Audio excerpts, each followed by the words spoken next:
and Minister.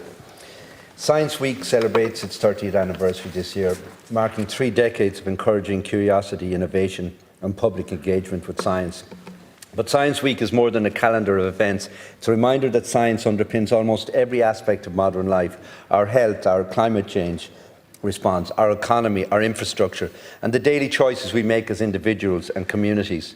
And this year's theme, Then, Today, Tomorrow, invites us to reflect on the progress we've made, the challenges we face, and the kind of scientific future we want to build.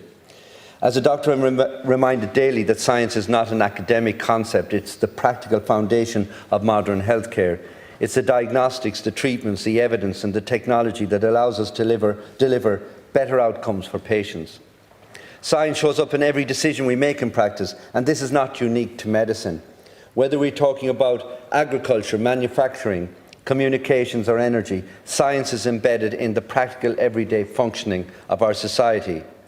And that is why Science Week is so important. It brings science into the public square and strengthens the connection between innovation and ordinary life. However, when we talk about the future of science in Ireland, we must address one of the most persistent challenges. That is the underrepresentation of women across key scientific fields. We know the pattern. In early education, girls show just as much interest and ability in science as boys. But somewhere between secondary school, higher education and postgraduate research, we see a narrowing pipeline. This isn't because girls lose interest. Too often the system loses them. And the consequences of that underrepresentation aren't abstract. Women shape the quality of our research, the fairness of our systems and the safety of our innovations. When women are not fully included in shaping scientific questions, designing algorithms, or leading research teams, the solutions we produce risk reflecting only part of society and has real-world implications. Historically, medical research often excluded women, leading to gaps in diagnostic understanding and treatment. One example is the underdiagnosis of acute heart attack in women because of different symptoms. Early voice recognition technology struggled to recognise female voices because of data sets were skewed. And even today, AI systems can replicate biases if teams lack diversity. These are reminders that direction science takes is not neutral by default. It is shaped by who's at the table. And if women are not fully represented, we all feel the impact. I've spoken to many bright young women in schools across Roscommon and Galway. Students who are curious, engaged and ambitious. They're interested in engineering, in medicine, in technology, in research. But they still tell me they don't see enough people who look like them in these careers. And that visibility matters. Role models matter, mentorship matters, pathways matter.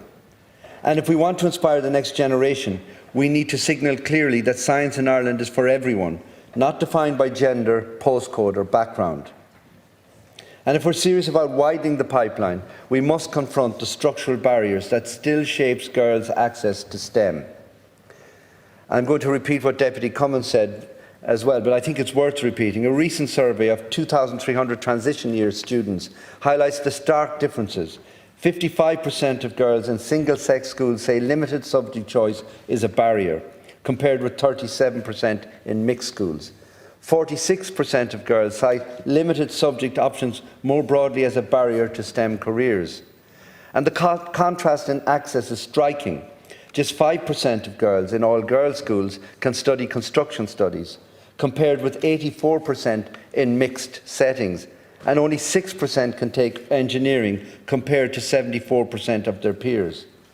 Nationally, the pattern persists, with 71% of girls' schools offering only one additional STEM subject beyond maths or science, compared with 96% of boys' schools. And these gaps matter. Early exposure shapes confidence, ambition and opportunity. And until access is equal, participation can't be. And this is particularly important for rural Ireland. The future of Irish science is not and should not be urban-centric. We have extraordinary potential in the west of Ireland. World-class med-tech clusters, agricultural innovation, digital health research and a strong network of universities and higher institutes linked to industry producing genuinely world-class work. But potential needs support. It needs investment in research capacity, educational outreach and infrastructure that ensures scientific opportunity is truly national. The recent budget shows this government's support for research and development, with Minister Lawless instrumental in increasing the amount of tax relief available to businesses undertaking research and development activities in the state, and the threshold for first-year refunds in the R&D tax credit scheme, which will increase to €87,000 for smaller projects. And I know Minister Lawless's commitment to the concept of our higher-level educational establishments linking with industry to create technology and jobs of tomorrow. Rural Ireland should not be the last place to benefit from innovation. It should be the driver of it. From a healthcare perspective, this is especially clear. We cannot deliver 21st century medicine with 20th century systems.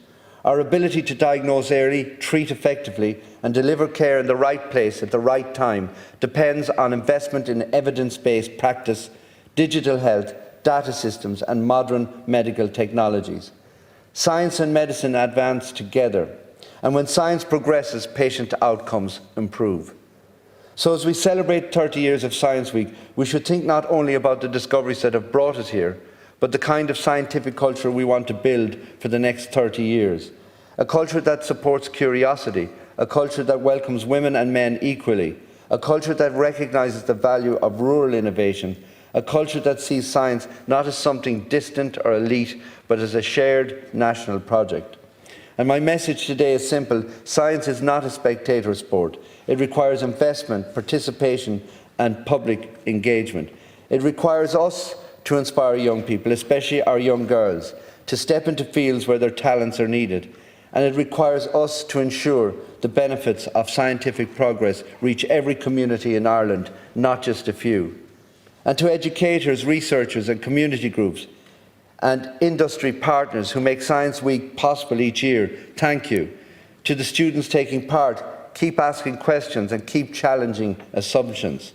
And to the girls in our schools who are wondering whether science is for them, let me say this clearly: science is absolutely for you.